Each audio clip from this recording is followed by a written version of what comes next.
నువ్వు భారతీయుడివో కాదు, నీ మూలాలు భారతదేశమో కాదు, నీ బుద్ధి భారతీయత బుద్ధో లేకపోతే పక్క దేశాలని ప్రేమించే బుద్ధో ఇప్పుడు తేలిపోతుంది. సిటిజన్షిప్ అమెండ్మెంట్ యాక్ట్ విషయంలో పాకిస్తానీ బుద్ధే ఓవైసీది, బంగ్లాదేశీ బుద్ధే ఓవైసీ తప్పించి ఈ దేశపు బుద్ధి కాదని తేలిపోయింది ఆయన. సిఏఏ ప్రధానమైన అంశం ఏంటి?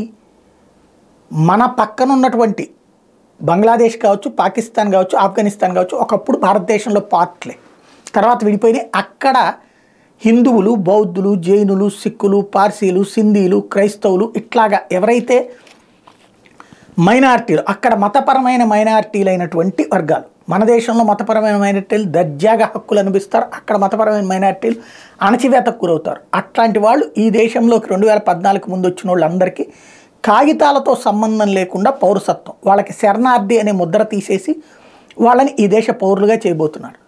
ఈ చట్టాన్ని వద్దంటున్నటువంటి ఓవైసీ ఏమని చెప్తాడు? ముస్లింలకు కూడా అవకాశం ఇవ్వమంటాడు.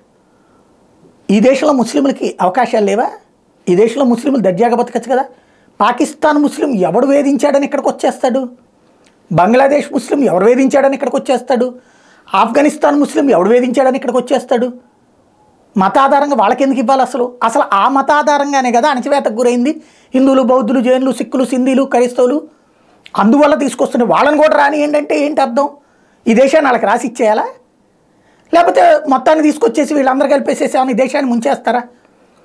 ఇవాళ రేపు తేల్తుంది ఈ దరిద్రులు ఎవడెవడు భారతీయుడు.